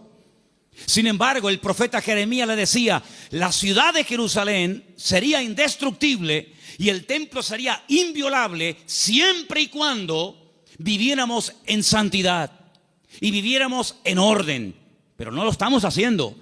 La ciudad se ha llenado de idolatría. El pueblo se ha corrompido, hay inmoralidad, hay desorden, es un caos, es un desorden espiritualmente hablando. Y eso es lo que le está permitiendo al enemigo tomar posesión de nuestra tierra. No crean ustedes, durante 40 años estuvo Jeremías predicando esto. Lo metieron en la cárcel, lo torturaron, quisieron matarlo en varias ocasiones. Incluso él llegó un momento en el que dijo, no voy a predicar más, no voy a hablar más, no sirve de nada. Diga lo que diga, no hacen caso. Pero sin embargo el Señor siempre decía, Jeremías, habla y no calles, habla y no calles. Que nunca diga el pueblo que no hubo voz de Dios en medio de Jerusalén. Él les decía, arrepiéntanse, conviértanse al Señor, corrijan sus malos caminos, vuelvan a la senda antigua. Y si no lo quieren hacer, hermanos, les daba el plan B, ríndanse al enemigo. Claro, decirles que se rindieran al enemigo, pero este hombre es un traidor. Este hombre lo que se ha pasado es al enemigo y lo que quiere es que le abramos las puertas de la ciudad al enemigo. Pero Jeremías le decía, es que hay dos opciones, queridos. O se arrepienten y piden perdón al Señor y Dios cambia la ciudad, pero como no lo vais a hacer, la ciudad va a ser tomada. Entonces, antes de perder la vida y pelear por una batalla que ya está perdida de antemano, ríndanse, acepten la evidencia y el Señor les perdonará la vida. Hermanos, ni una cosa ni otra. La ciudad fue destruida, todos lo sabéis. El templo fue quemado, los tesoros del templo fueron llevados a Babilonia. Miles de personas fueron deportadas, entre ellos, uno de ellos era Daniel. Y cuando pasan los años, él le dice al pueblo, hermanos, ¿no os dais cuenta que por no haber creído y practicado la verdad, nos ha pasado lo que nos ha pasado? Hermanos queridos, creer en mentiras, interiorizar mentiras, practicar mentiras, tiene consecuencias a corto y a largo plazo, todas y cada una de ellas destructivas. Si tú crees que eres un inútil, tú vas a vivir creyéndote que tú eres un inútil. ¿Quién te lo dijo? ¿Tu marido? ¿Papá? ¿El profesor? Y tú te has creído esa gran mentira, porque Dios no ha creado seres inútiles. Dios ha creado al hombre a su imagen y semejanza.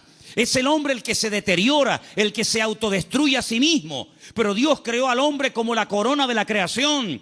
Dios delegó en el hombre responsabilidades que no delegó en animales. Y Dios creó el mundo para el hombre, no el hombre para el mundo.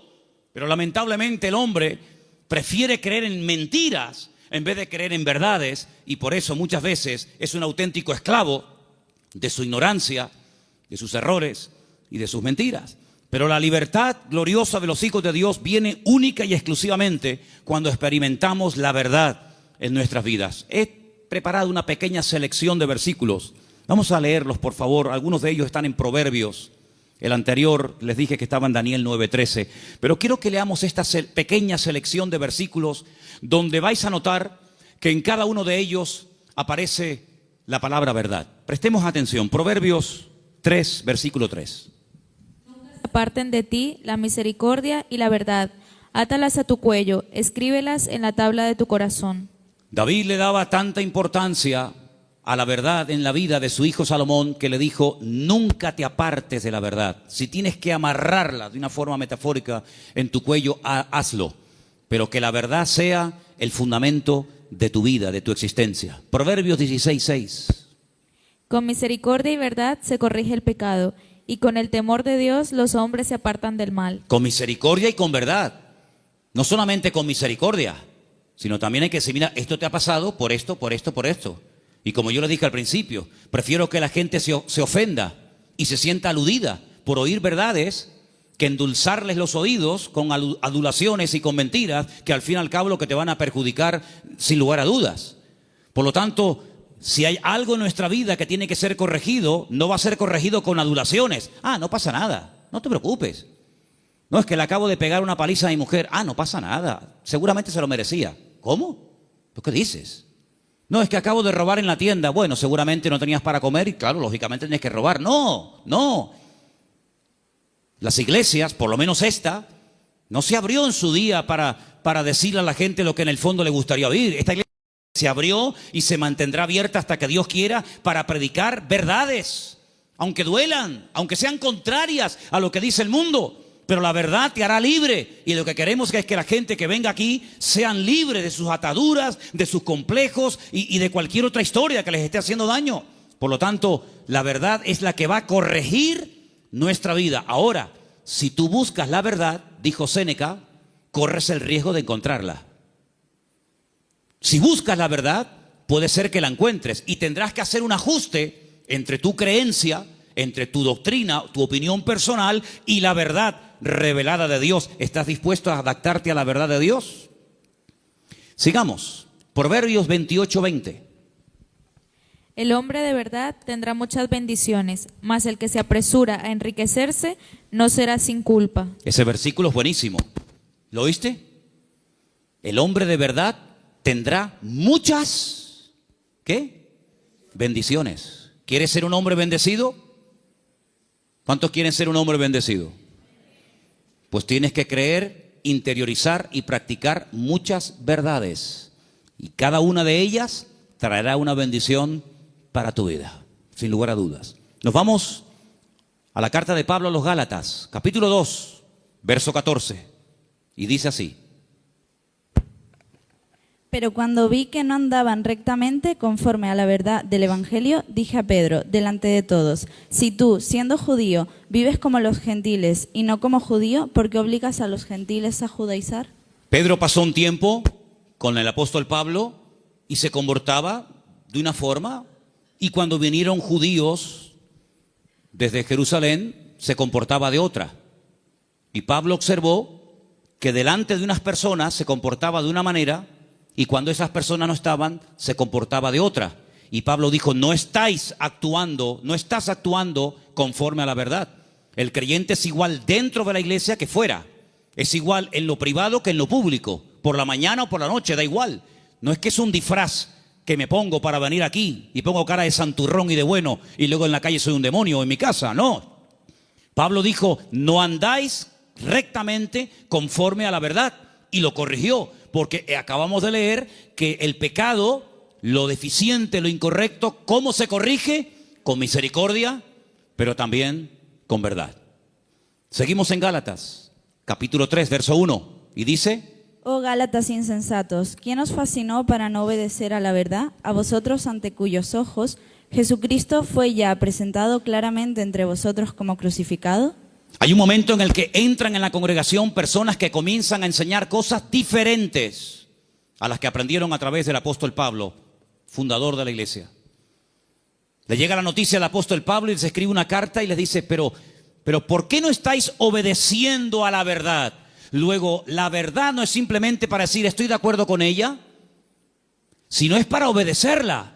Es decir, por eso dije antes, no me diga amén y después hace otra cosa, porque el daño se lo va a hacer usted. A mí no me va a producir ningún daño el que usted diga a una cosa que yo predico amén y que luego no la practique. A mí no me va a perjudicar lo más mínimo. Pero cuando usted le manda al cerebro una orden, cuando el cerebro con su boca oye una cosa, usted con su boca dice una cosa, pero luego hace otra, está demostrado científicamente, créame esto, hermano. Cuando usted con sus palabras dice una cosa, pero hace otra, usted está enfermando su mente. ¿Qué le parece? Últimamente se han hecho experimentos en este sentido. Y se han preguntado muchos médicos y muchos doctores y muchos científicos: ¿cómo es posible que haya gente que aparentemente le tiene que ir bien en la vida, que tienen buenos trabajos, buenos coches, buena ropa, buena casa, etcétera, etcétera, y están como perturbados, están como hay un conflicto en su mente? Y llegaron a la conclusión de que cuando una persona con la boca dice una cosa, pero luego hace otra, está envenenando su cerebro. Así que mejor es estar con la boca cerrada que decir estoy de acuerdo, amén, voy a hacer esto, y luego estás haciendo todo lo contrario, te estás perjudicando. Así es que el apóstol Pablo dice: ¿por qué no estáis obedeciendo a la verdad? Porque la verdad no es para que digáis ay qué bonita, la verdad es para obedecerla. Y cuando se interioriza y se obedece a la verdad, automáticamente trae el fruto de paz, de seguridad, de libertad, etcétera, etcétera. Vamos a 2 de Timoteo 2:15, otro texto, por cierto, muy interesante, que dice así: Procura con diligencia presentarte a Dios aprobado, como obrero que no tiene de qué avergonzarse, que usa bien la palabra de verdad. Que usa bien. Hay gente que conoce la palabra, pero la tergiversan, la manipulan. Quitan parte del versículo o añaden cosas que no dice la Escritura. Y tú dices: oye, ¿cómo saben esta gente la palabra? ¿Cómo la conocen? No, la manipulan. Y uno de los peores pecados que podemos hacer es amañar, manipular la Escritura para enseñar medias verdades. Yo dije en una ocasión, y lo vuelvo a repetir hoy, que cuando en la vida de un creyente viene una enseñanza, un mensaje que está basado en mentiras, automáticamente la persona, por la experiencia, por el discernimiento espiritual o por el conocimiento, aunque sea mínimo, de la Escritura, automáticamente lo descarta, porque dice: eso no es verdad, eso es mentira. Si una persona viene y te da un mensaje basado puramente en la verdad, todo es verdad desde el principio hasta el final, no hay ningún problema, no hay que cuestionar nada porque reconoces que es la verdad. El problema está cuando se mezclan verdades con mentiras. Y hay que tener mucho discernimiento espiritual, mucha experiencia y mucho conocimiento de la palabra para saber dónde cortar, dónde separar la verdad de la mentira. Hermanos, el Señor Jesucristo dijo una vez a los discípulos y por lo tanto a todos y a cada uno de nosotros en el día de hoy: os conviene que yo me vaya, porque si yo no me fuese, el Consolador no vendría. Pero si yo me voy, yo le rogaré a mi Padre para que os envíe el Consolador para que esté con vosotros para siempre. Es decir, que lo que ustedes pueden entender que es una desgracia y una tragedia, va a ser un beneficio para vosotros. Porque si yo no me voy, ninguno de vosotros podría tener el espíritu que yo he tenido durante estos años de mi vida.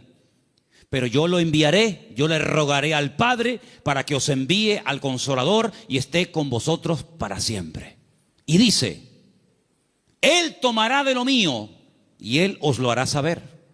Número 2, Él os recordará todas las cosas que yo os he enseñado.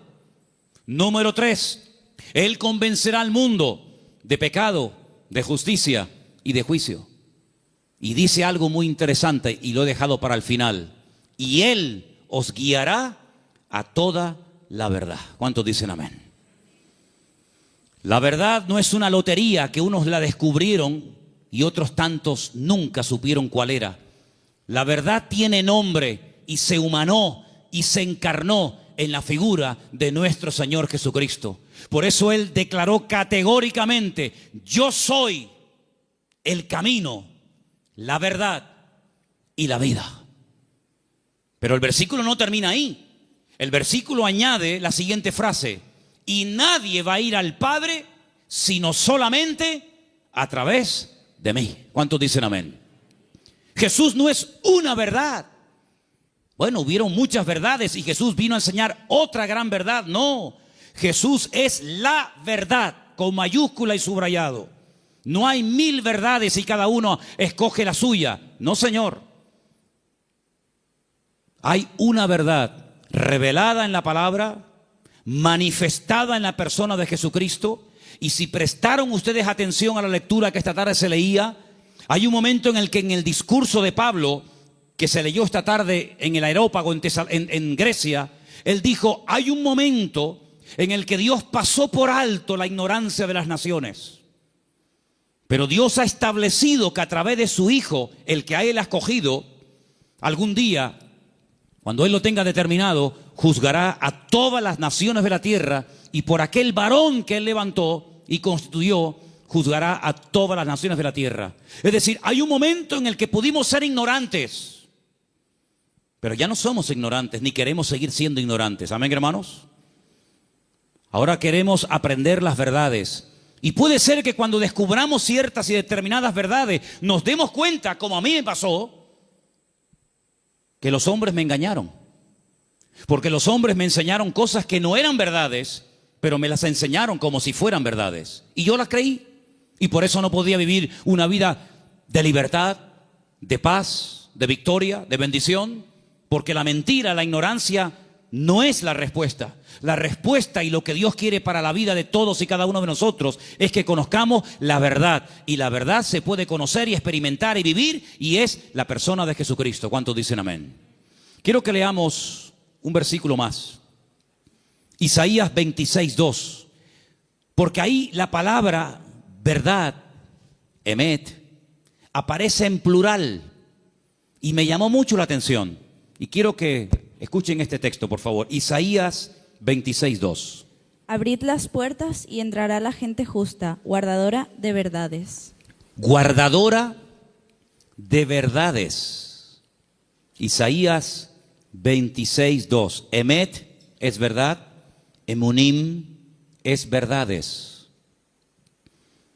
Hay una gran verdad que Dios reveló a través de Jesús, y es que el hombre es pecador. Por más que intente, no puede tener comunión con un Dios santo. Pero Dios envió a su Hijo unigénito al mundo para que todo aquel que crea en Él no se pierda, mas tenga vida eterna. Esa es la gran verdad. Que hay un Salvador, que se puede restaurar la relación del hombre con Dios, que el hombre puede salvarse de la condenación, que el hombre puede volver a tener comunión con su Creador y su Diseñador. Esa es la gran verdad. Pero luego, en torno a esa gran verdad giran muchas verdades. Y en los próximos domingos voy a compartir con vosotros varias de esas verdades en plural. Hoy quiero terminar este mensaje acerca de la verdad con 3 verdades. La primera, la que hemos mencionado recién, Juan 14:6. Yo soy el camino, la verdad y la vida. Nadie viene al Padre sino solamente a través de mí. Eso quiere decir que la ignorancia nos salva, que la religión no es lo que Dios ha provisto para la raza humana para que pueda volver a conectarse con Dios, sino que hay un camino y hay la verdad revelada y hay una vida que se manifiesta a través del Señor Jesucristo. Eso es una gran verdad. La segunda verdad que quiero compartir con vosotros, podría darte más de 150 versículos, pero solamente para los que toman nota les doy Mateo 23:19, donde dice que Él volverá otra vez a este mundo. ¿Cuántos dicen amén? Algunos dirán, ¿Jesucristo volverá otra vez aquí? ¿Sí? ¿No lo sabías? No, yo tenía pensado que Jesucristo ya nació y murió y bueno, dicen que resucitó y ascendió a la gloria, a la diestra de Dios Padre, pero no había oído que volverá. Bueno, pues si no lo has oído no es problema mío. Pero la Biblia dice en más de 150 ocasiones que Él volverá. Y en esta ocasión no pasará desapercibida su venida, como pasó en la primera venida, que había nacido en un pequeño pueblo de Judea, en el sur de Israel, llamado Betlehem, la casa del pan o Belén.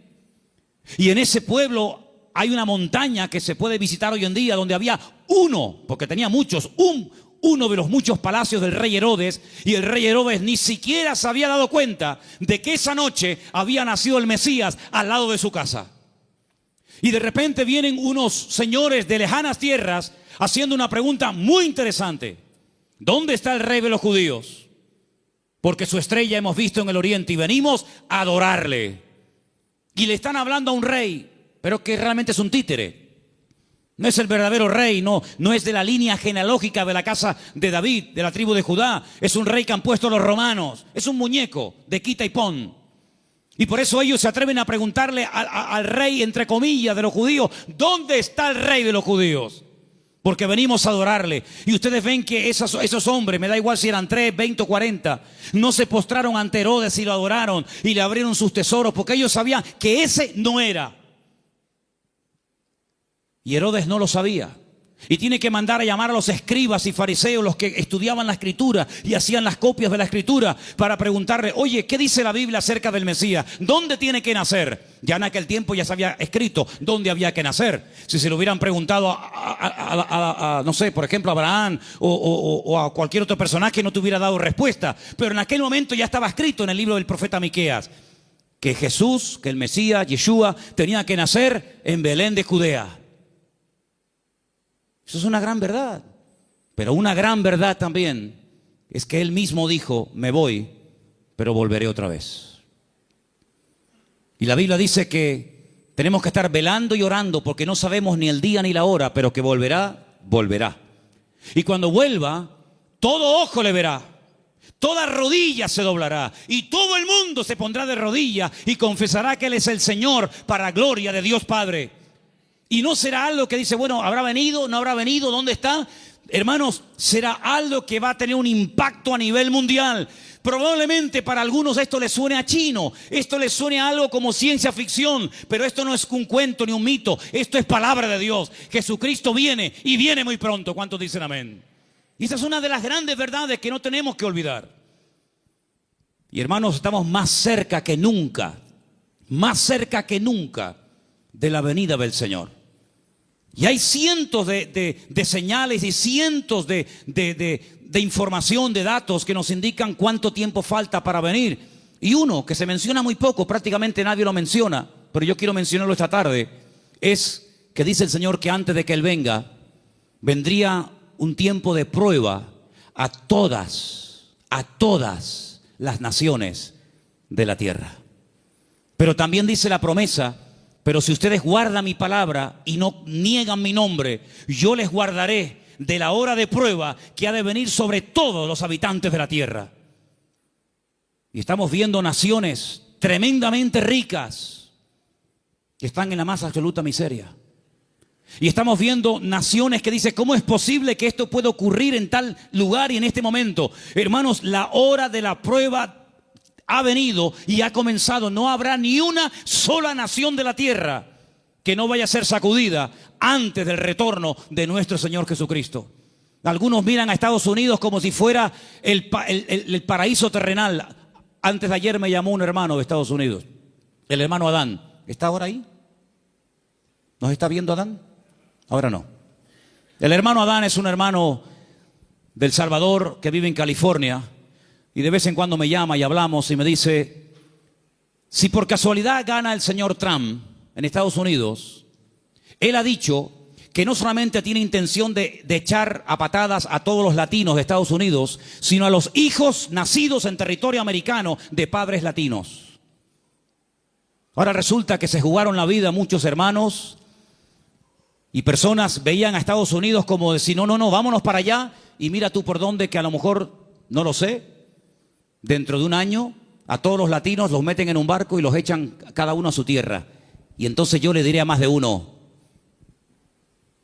te lo dije, la salvación no se llama USA, la salvación se llama Jesucristo. Me escriben todos los días de Venezuela, todos los días me mandan correos pidiéndome ayuda, pidiéndome auxilio, que quieren salir por la frontera de Colombia, que quieren salir por no sé qué sitio. Y yo a todos les digo lo mismo. Digo, hermanos, en Venezuela hay iglesias de miles y miles de miembros que no hay en España. En Venezuela hay millones de creyentes, cosa que en España no hay. Es mucho más fácil que un venezolano se convierta que un español en España se convierta. Ustedes han experimentado avivamientos tremendos. Mi padre fue torero y toreó en el Nuevo Circo de Caracas. Hoy en día la plaza del Nuevo Circo en Caracas es una iglesia evangélica. Aquí jamás hemos visto una plaza de toros llena de creyentes. Bueno, hace unos años hicimos unos cultos aquí en la plaza de toros, pero lógicamente no se llenó. Pero siempre le digo a todo el mundo, Dios, ¿dónde es más poderoso? ¿Dónde Dios tiene más poder? ¿Dónde Dios actúa más poderosamente? ¿Dónde es más grande? ¿En Corea? ¿Donde está la iglesia más grande del mundo? ¿Más de 1,5 millones de habitantes, de miembros? ¿En Estados Unidos? ¿En Europa? ¿En Brasil? ¿Dónde Dios es más grande? En todas partes, hermano. ¿Sí o no? En todas partes nuestro Dios es grande. La Biblia dice, entra en tu aposento y tu Padre que te ve en lo secreto te recompensará en público. Eso lo dice la Biblia. Y se lo dice al español, al latino, al americano, al japonés, al chino y a todo el mundo. No nos podemos mover de un lugar a otro a menos que Dios nos diga, muévase. Abraham se fue a Egipto cuando había crisis económica en Canaán y él se fue a Egipto a buscar trabajo, a buscar comida, comida para los animales y para su familia, a buscar agua para sus ovejas. Y cuando años más tarde su hijo Isaac lo quiere hacer, Dios lo para y le dice, no se mueva usted de aquí. Pero Señor, no hay agua para mis ovejas, se me van a morir todas. No hay comida, no hay nada. ¿Dónde vivía Isaac en aquel momento, hermanos? En Beersheba, en la ciudad del Negev, en el sur de Israel. Un calor terrible, arena y nada más que arena. En Egipto siempre había agua, siempre había posibilidades, siempre había comida, siempre había de todo. Y el Señor le dice a Isaac, este año tienes que sembrar tu semilla en medio del desierto. Yo no sé si hay aquí algún agricultor, alguien que entienda de campo, pero si usted siembra semillas en el desierto, me da la impresión de que no va a cosechar una buena cosecha. No sé, me da la impresión de que no. Pues dice la Biblia que al año siguiente, cuando llegó el tiempo de la cosecha, Isaac cosechó a 100 por 1. Es decir, siembro una semilla y recojo 100 por cada una que he sembrado. Una desproporción increíble. los filisteos vinieron y le dijeron, queremos hacer un pacto contigo. Y le dice Isaac, ¿ahora quieren hacer un pacto conmigo? Primero me echan, me amargan la vida y ahora quieren hacer un pacto conmigo. Pero es que la bendición de Dios siempre despierta envidia. Y los filisteos se dieron cuenta de que los pozos que él había heredado de su padre, estos por un acto de maldad le tiraban tierra y piedras y lo querían taponar, pero sin embargo abrían otro lugar y descubría agua y en otro y en otro. Y era imposible frenar y era imposible impedir que la bendición de Dios estuviera con Isaac. Y por eso ellos tienen que reconocer que este hombre tiene que tener la bendición de Dios, porque no es normal, es antinatural que un hombre siembre semillas en el desierto y tenga más cosecha que nosotros que hemos sembrado en buena tierra. Esto no es normal, esto no tiene lógica ninguna. Es que las cosas de Dios muchas veces no tienen lógica, es cuestión de fe, porque andamos por fe y no por vista. ¿Cuántos dicen amén? Entonces, hermanos, la gran verdad de todo esto, ¿cuál es? Busquen a Dios. Busquen a Dios donde quiera que se encuentren. Me da igual si es en Egipto, me da igual si es en Venezuela, me da igual si es en África, me da igual. Nosotros hemos ido a África unas cuantas veces, Armando lo sabe, y Luis también, que vino conmigo. Y hemos visto hermanos en África que tal vez materialmente no tienen ni la 10ª parte de lo que tú y yo tenemos hoy por hoy. Pero la bendición que esa gente tiene en el Señor, jamás en mi vida la he visto en este país, a pesar de que somos del primer mundo.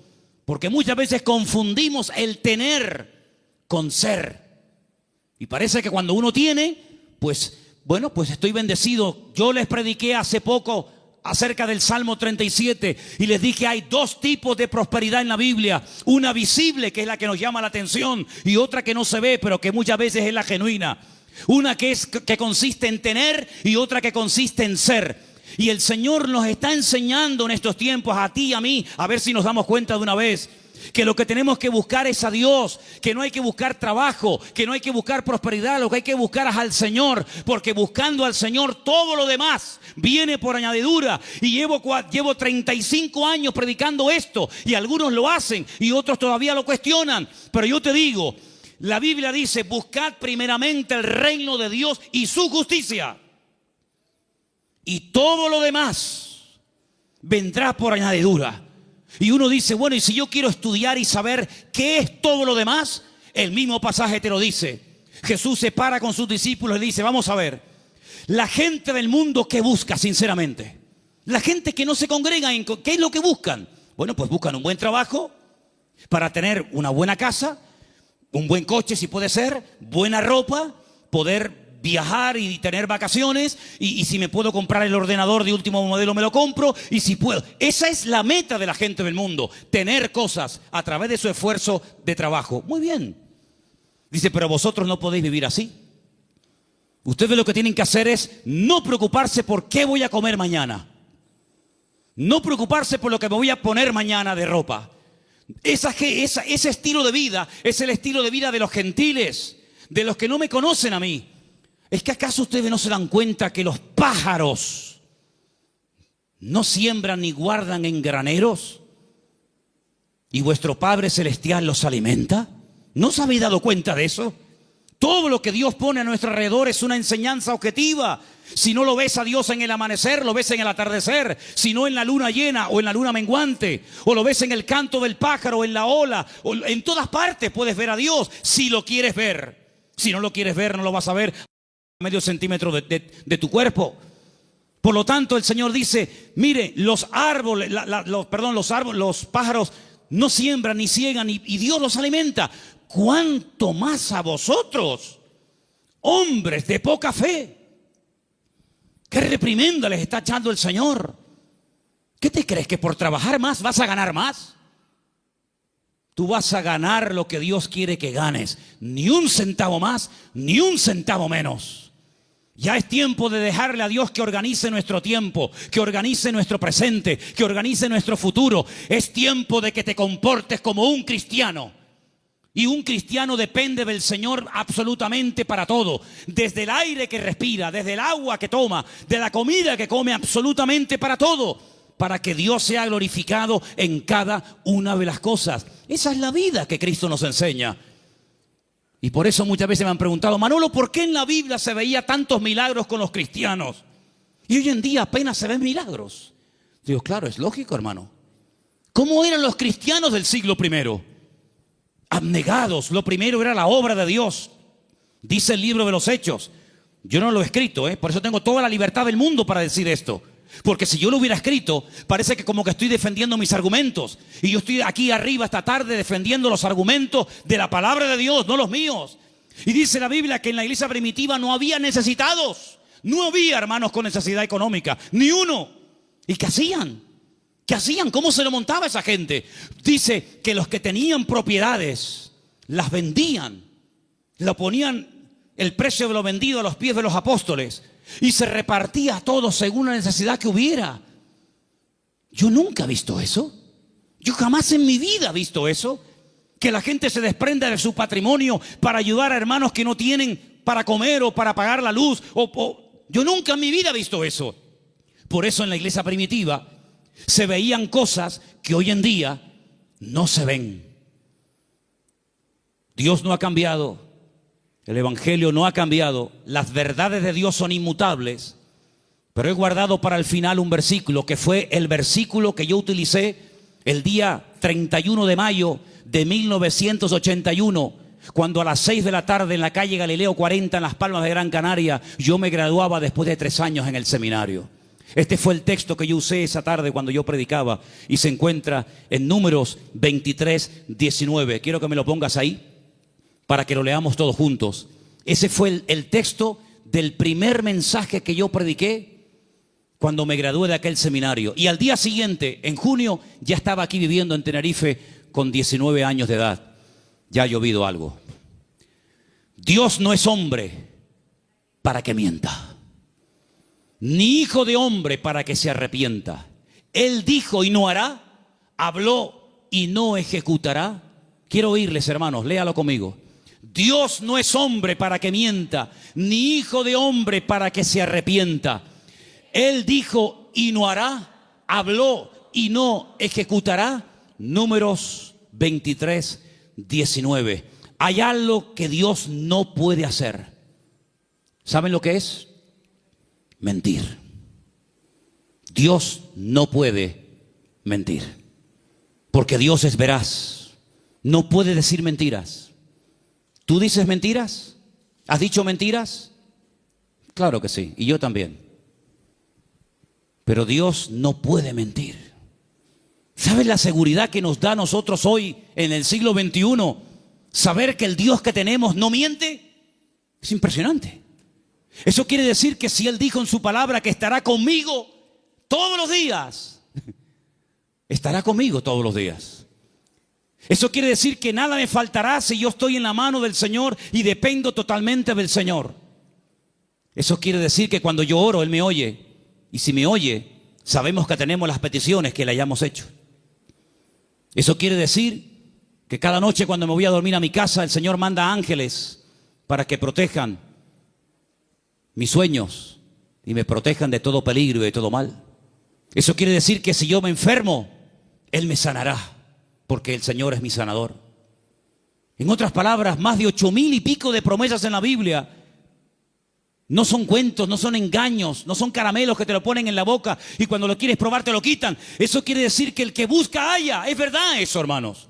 El que llama se le abrirá y el que pide recibe. Eso quiere decir que puedes ser libre de la droga, del alcohol, del sexo, de la lujuria, de la pornografía, de los complejos, de las enfermedades mentales, psicológicas y de todo lo que te puedas imaginar. ¿Por qué? Porque el Señor dice, conoceréis la verdad y la verdad os hará libres. Si Dios no miente, eso quiere decir que esta noche Él está aquí entre nosotros. ¿Sí o no? Si Dios no miente, eso quiere decir que cuando a mí me metan en la caja, pasaré directamente a estar en la presencia de mi Señor.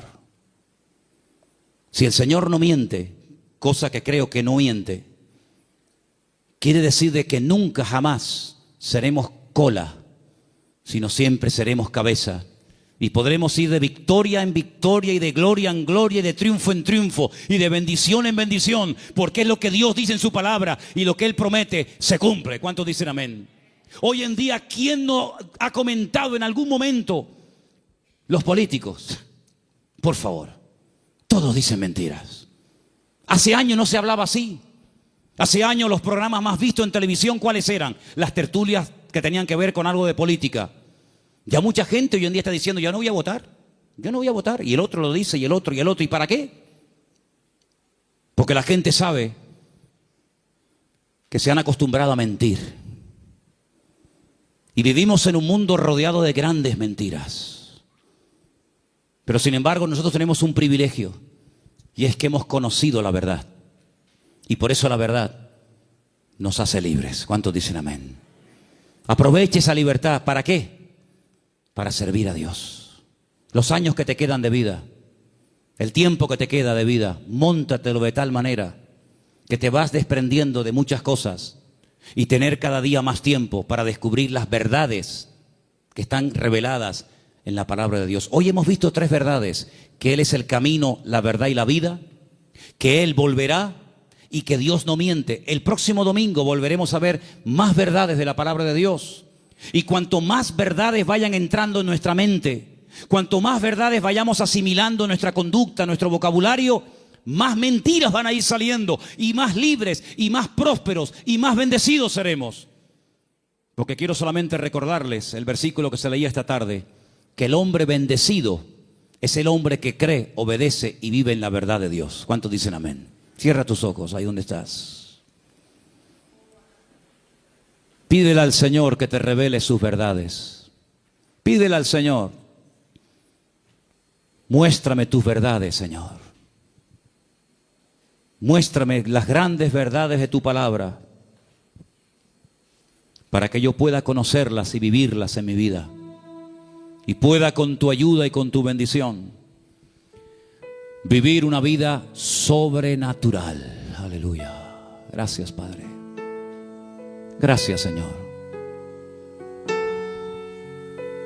Hay gente que se ha pegado toda la vida buscando experiencias. Han viajado, han leído libros, han estado en diferentes grupos y lugares buscando, buscando y buscando. El Señor dice: venid a mí,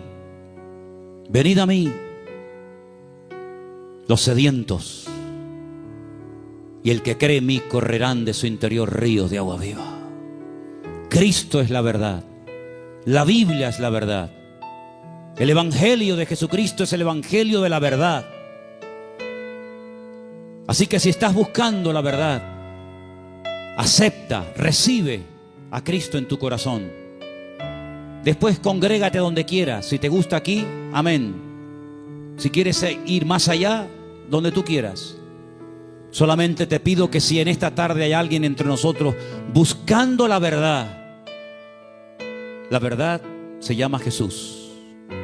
La verdad tiene nombre y es el Señor, el Maestro, el Rey de Reyes y el Señor de los Señores. Él es la verdad. Fuera del Señor no me interesa saber nada.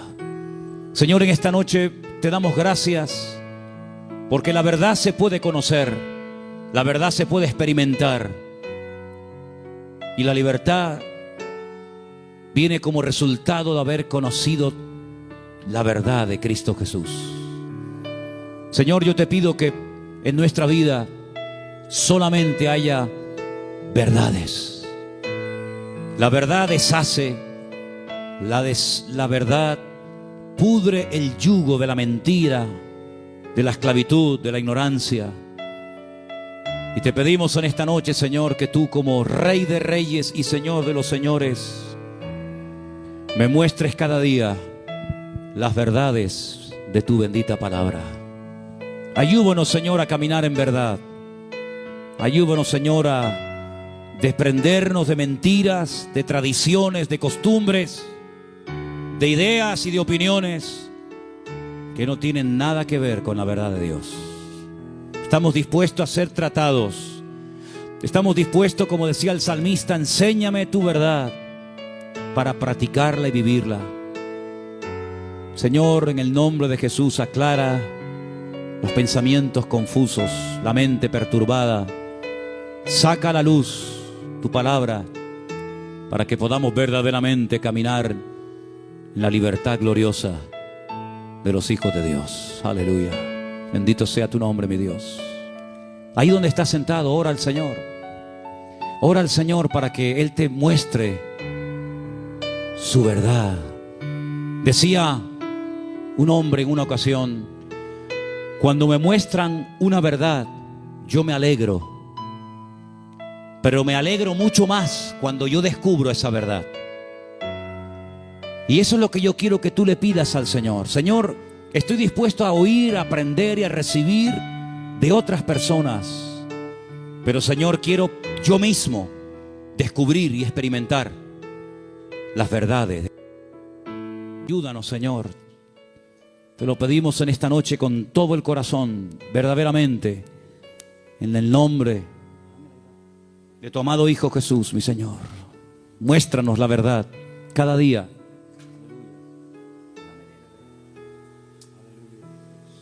Te adoramos en esta tarde, Señor. Quiero que ores por la persona que está a tu lado. Si es conocido, tu marido, tu esposa, un hermano, no sé. Tómalo por la mano. Quiero que hagas una oración por él. Bendícelo. Hola. Abrir la guitarra del canal de Manolo. El canal de Manolo y poner el efecto.